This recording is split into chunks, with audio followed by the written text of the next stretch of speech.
Hello. So I hope everybody can hear me. I just came out here to talk to you in a more intimate way. So I know that you guys see me living in my car, but honestly, things could be worse. And I am not trying to deflect from the situation, but I'm simply here to remind you guys that hold on.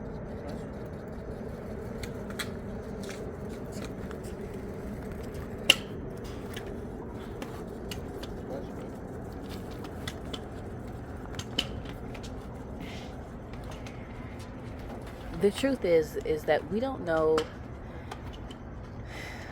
The truth is that we don't know what anybody is going through. When the people that we love and know go home, we don't know the silence that fills their home. We don't know the sadness that they feel. We don't know how their experiences in their own life has affected them. So even though we might see somebody who looks like they have it all together, when they go home, the story oftentimes is completely different. And so we have to remember that comparison is the thief of all joy.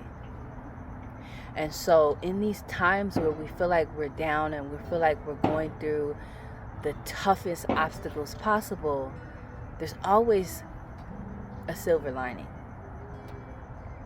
And that is where I am today. Not because things that are bad or hard don't deserve proper grieving, but that honestly, I feel like I've grieved so much over so many different things that I've been through that this is actually not one of the hardest experiences that I've had, even though it would look pretty tough. Now, I'm not saying it's cherries and blossoms and I just love sleeping in my car. No, that is not it. But what I am telling you is that I am here believing and having faith that things will get better. Because honestly, things have not always looked like this. Just about a year ago, or even 7-8 months ago, my life was completely and totally different. Take a look at this.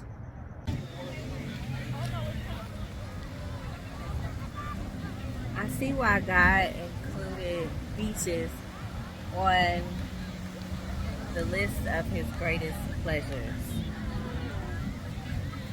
Because no matter where you are in life or what's going on in your life, when you go to the beach, it just all washes away.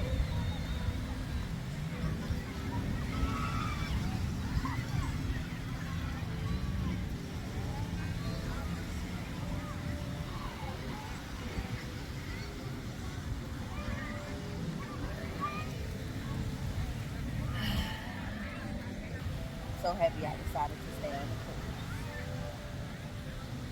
And that I didn't let being uncomfortable and anxious stop me or turn me around. Oh, look at that sea moss! Straight up sea moss. No, you did not. take sea moss out the I sea. did have a second. I wonder if this is good. I think, We'll send you back to get some more. look, because we love our sea moss. So, living the beach life. Ay, ay. I get, yes, yes, yes. Yes, I did.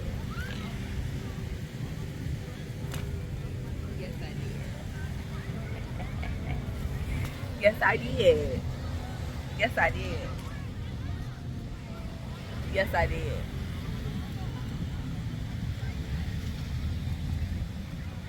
Yes, I did. Okay. Yes. Those amazing things did, in fact, happen in my life. And I am so grateful to God because those were dreams that I had for myself when I was just a little 11-year-old, 12-year-old girl dreaming, and the world had no limits, right? And I wanted to travel. And you know what? God did that for me. And I didn't have to dream those dreams because I grew up in abject poverty. I really, truly did. But I know that if God could do that for me then, He could do that for me again. And that is what I want to give to you guys. Whatever it is that you're going through, you do not have to be burdened with this false lie that those things are going to stay that way for the rest of your life. That's just not true. And so maybe even me making this YouTube video is fueling me, allowing me to rev myself up and stay strong and energize myself in the truth, in the inevitable. Because if God is the God of everything, then God knows my heart, and not only that, but He knows my desires. Okay, so let me get that out there. Now, lately, it feels like the enemy has been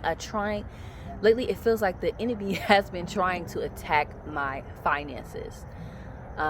Literally from me working with DoorDash and that really being our only income at this moment, and DoorDash just completely suspending my account over an issue that had nothing to do with me. I went to an ATM and, oh, child, I don't play about these books. I went to an ATM and I went to get like $40 out, and the ATM machine did not dispense the $40 to me. So I brought that to DoorDash and said, hey, can you help me? I called the ATM. They directed me back to DoorDash. I called their bank. They directed me back to DoorDash. And in fact, it's been almost 2 weeks. And not only has DoorDash not returned the funds, but they completely and totally cut off my account. Now, that was the only way that I was able to get income through DoorDash. That is my only form of income at this moment. And they suspended the card, meaning I cannot get the money that was on the card. Not that it was a lot, but when you ain't got nothing, anything is everything, okay? But not only can I not get the money on the card, but I can't make any money, and they won't release it to me at this time.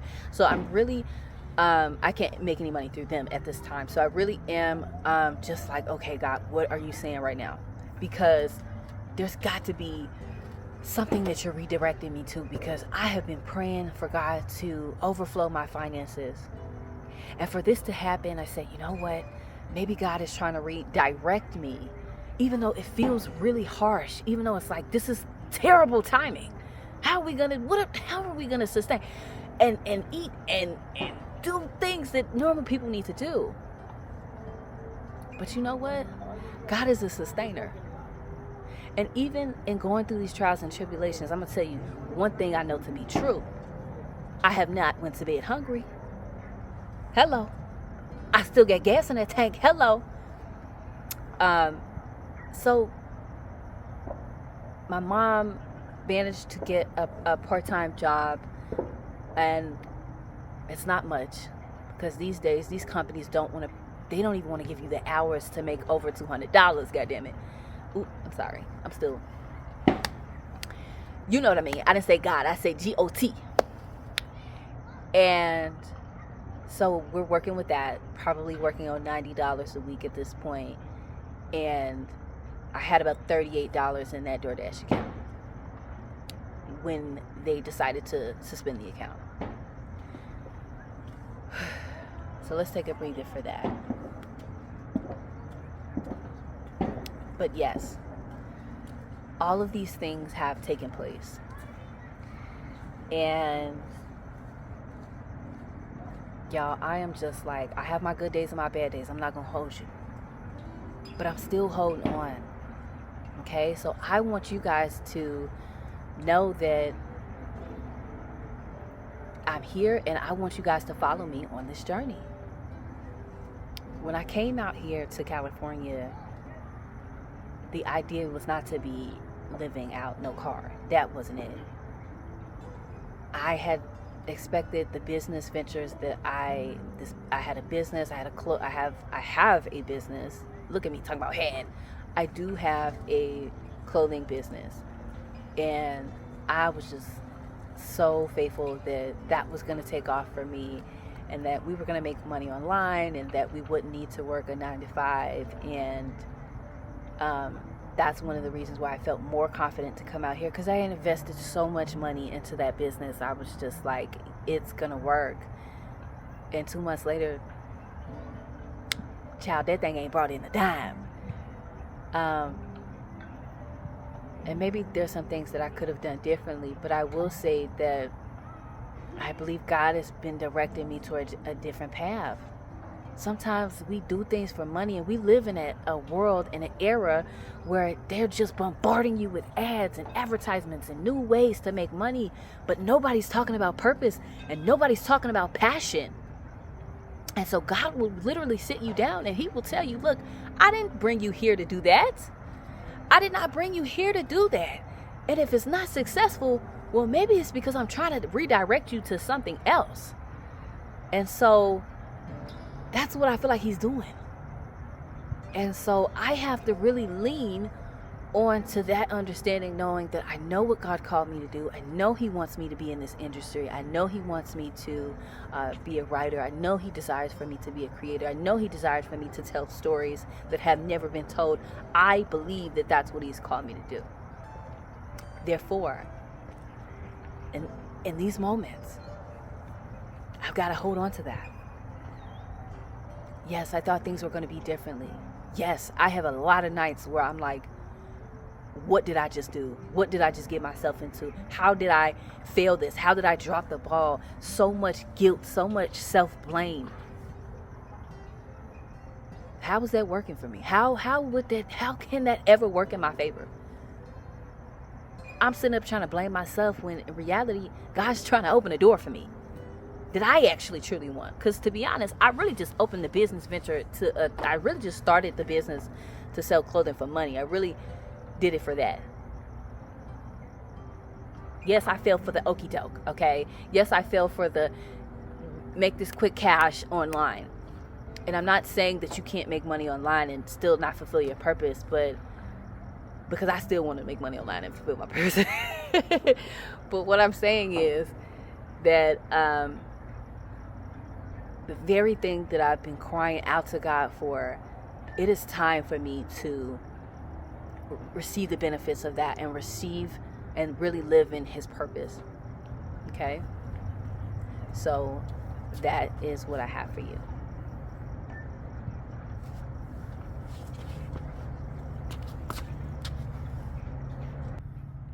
Listen, I hope by me being courageous and telling my own story that it will encourage you to break the chains off of your own life, to stay strong, and continue to believe that you too get to fulfill the desires that are in your heart. It is not too late for you. And you've got to be consistent, and you've got to believe, and you've got to tell those lies in your head that they are not true. Because you've been listening to them lies for too long. And now it is time to live in the truth. So, I will be back with another video and telling you another part of my story. But until then, stay encouraged and remember that God loves you, and so do I. Bye bye.